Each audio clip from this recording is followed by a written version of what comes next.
Hello friends, I hope आप सभी याद पार होंगे। तो फ्रेंड्स, जैसा कि हम timeline and sources of history अपना चैप्टर कवर कर रहे थे, तो टाइमलाइन और हिस्ट्री के बारे में हमने डिस्कस कर लिया था। आज हमारा हिस्ट्री के सोर्सेज जो टॉपिक है वो स्टार्ट हो रहा है, तो वो मैं आज तुम्हें कराता हूँ। सभी ठीक हो ना? ठीक है। तो आज हमारा जो पेज नंबर है वो 66 है, जो हम पढ़ रहे हैं। देखो भाई, what are the sources of history? History के सोर्सेज क्या है, स्रोत क्या है? तो जिन भी चीजों से, चाहे वो पुरानी बुक्स हो गई, कोई मूर्ति हो गई, कोई सिक्के हो गए, उनसे तुम्हें पुराने बीते हुए समय की जानकारी अगर मिल जाए, वही क्या है, सोर्सेज है। वो सोर्सेज कैसे हुए? क्योंकि उनके जरिए तुम्हें पुराने इतिहास की जानकारी मिल गई। जैसा कि लिखा हुआ है, अ प्लेस, पर्सन, टेक्स्ट और एन ऑब्जेक्ट। आदमी, कोई जगह या कुछ लिखा हुआ, जिनके जरिए तुम्हें पुराने समय की इंफॉर्मेशन मिल जाए, वही क्या है, सोर्सेज है हिस्ट्री के। सभी क्लियर? अब देखो भाई, 66 पेज नंबर पर एक क्या दे रखी है, एक्टिविटी दे रखी है।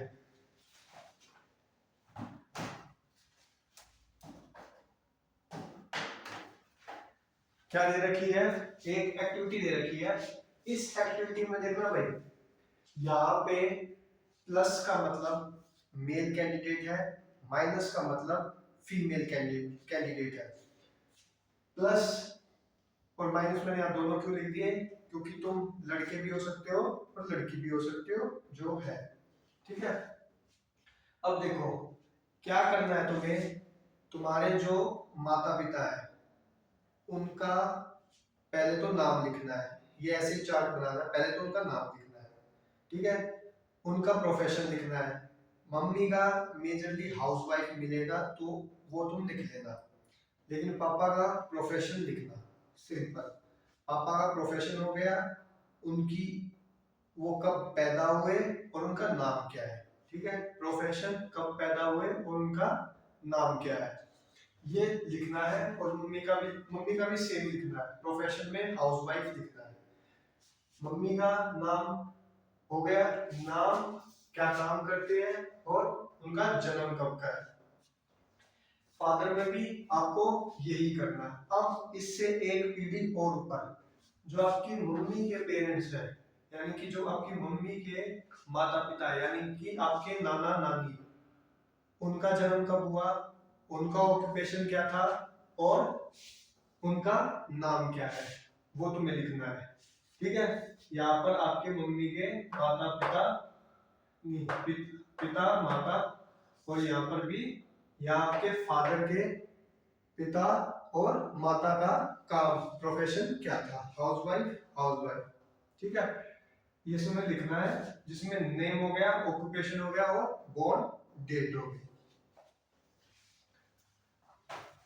अब देखो भाई, थिंक अबाउट इट में दे रखा है कि तुमने कभी पुराने सिक्के अगर देखे हो, ठीक है, कोई पुरानी किताब देखी हो, कोई पुरानी ज्वेलरी देखी हो, कोई पहनावा देखा हो, उससे भी क्या है, तुम्हें पुराने बीते समय की क्या है, जानकारी मिल जाती है। तुम्हारी दादी ने तुम्हें कोई बर्तन दिखाया हो कि पहले टाइम में ऐसा इस्तेमाल होता था, तो इस टाइप के इन जो चीजें होती हैं उनसे हमें बीते हुए समय की जानकारियां मिलती है। ये सभी क्या हो जाते हैं, सोर्स हो जाते हैं। Every object or structure tells a story is like a piece in a jigsaw puzzle. History का कोई भी अगर तुम्हें एक हिस्सा भी मिल गया ना, एक सोर्स भी मिल गया, वो कैसा होता है, जिक्सो पजल जैसा। ये ना, जिक्सो पजल मैंने क्या देखा होगा सभी ने, एक पिक्चर होती है, वो जिक्सो पजल से बनी हुई होती है। तुम जैसे उसको एक पीस निकालते हो, नीचे गिर जाते हो पजल, जब तुम उन्हें जोड़ते हो तो पूरी पिक्चर दोबारा बन जाती है। ऐसे ही क्या होते हैं, हिस्ट्री के सोर्सेज होते हैं, अलग अलग बिखरे रहते हैं, लेकिन जैसे ही तुम उन्हें जोड़ लेते हो तो पूरी पिक्चर जो होती है वो में क्लियर हो जाती है। यही जिक्सो पजल होती है। The object that you see around your house conveys something of the history of your family.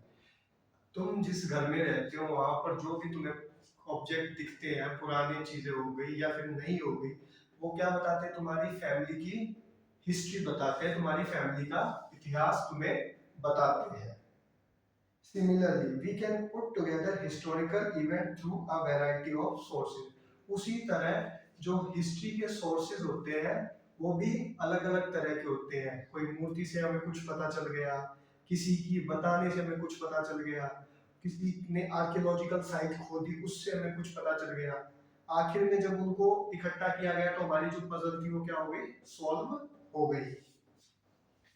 But keep in mind that in the case of history, quite a few puzzle of the pieces of the puzzle may remain missing. लेकिन होता क्या है, जरूरी नहीं है कि history में आपको सभी पजल मिल जाए। मेरी बात ध्यान से सुनना, जरूरी नहीं है कि हिस्ट्री में आपको हमेशा सारे पजल मिल जाए। कभी कभी आधे पजल मिलेंगे नहीं, कभी कभी कुछ पजल नहीं मिलेंगे। इन पजल नहीं मिलने से कहने का मतलब है कि कई बार जो घटनाएं होती हैं उनकी हमें पूरी जानकारी नहीं मिल पाती। उसी के कारण हम ये लाइन कही जा रही है कि कभी कभार जो जिक्सो के पजल है वो मिसिंग रह जाते हैं। Observe that figure at the bottom of the page together the main source of history. अब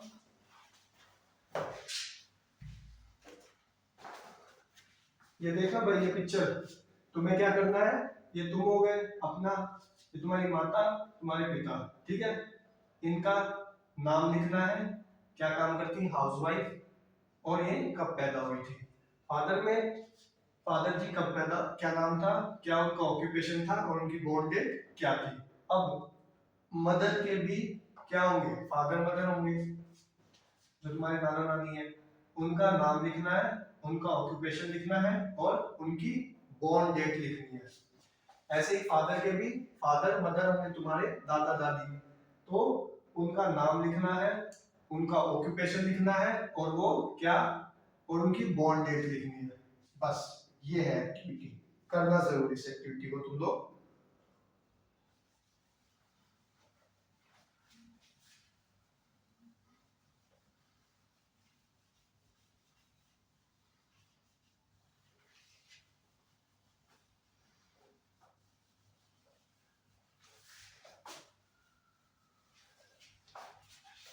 अच्छा, ये एक्टिविटी कराई क्यों जा रही है भाई?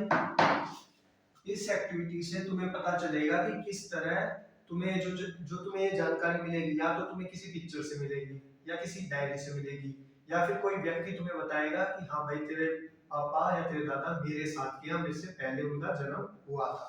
तो उससे तुम्हें पता चल जाएगा कि वो कब पैदा हुए, तो अब और आज कौन सा साल चल रहा है। अब देखो भाई, sources of history, हिस्ट्री के सोर्सेज तीन तरह नहीं, चार तरह से होते हैं। कितने तरह के होते हैं? चार तरह के। एक तो पहला हो गया ओरल सोर्स। ओरल सोर्स होता है किसी ने तुम्हें बता दिया, वो तुम्हारे दादा दादी हो सकते हैं, तुम्हारे दादा के जो पेरेंट्स थे उन्होंने उनको बताया, उन्होंने आपके माता पिता को बताया और आपके माता पिता ने आपको बताया। ये होते हैं ओरल सोर्स, जो किसी के द्वारा बताए जाते हैं। दूसरा लिटरेरी सोर्स।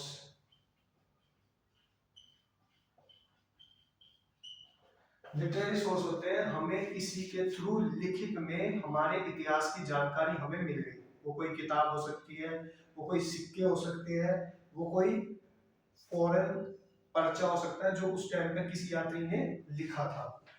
जो लिखे हुए सोर्स होते हैं वो आते हैं लिटरेरी सोर्स में आते हैं। फिर आर्टिस्टिक।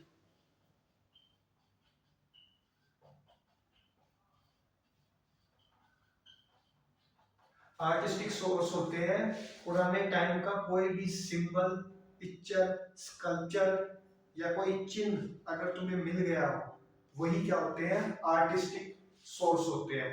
यानी कि उनसे हमें पता चलता है कि उस टाइम वहां का ट्रेडिशन और कल्चर कैसा होता था। Last, archaeological.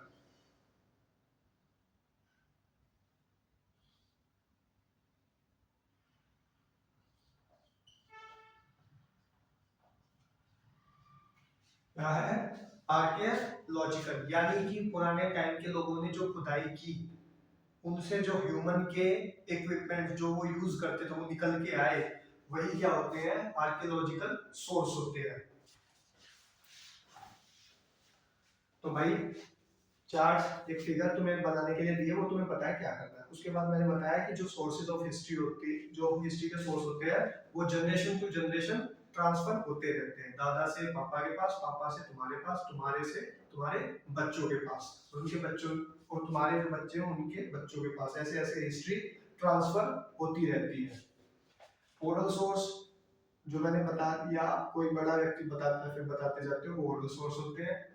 लिटरेरी सोर्स, लिखित में हमें कोई मिल जाए, वो क्या होते हैं? लिटरेरी सोर्स होते हैं। आर्टिस्टिक सोर्स, कोई मूर्ति, कोई पेंटिंग या कोई स्कल्पचर हो गया, कोई इंस्क्रिप्शंस हो गए, वो आर्टिस्टिक सोर्स में जाते हैं। आर्कियोलॉजिकल, जो भी खुदाई से ह्यूमन का कोई भी सामान अगर हमें मिला, वो क्या होता है? आर्कियोलॉजिकल सोर्स होता है। ठीक है।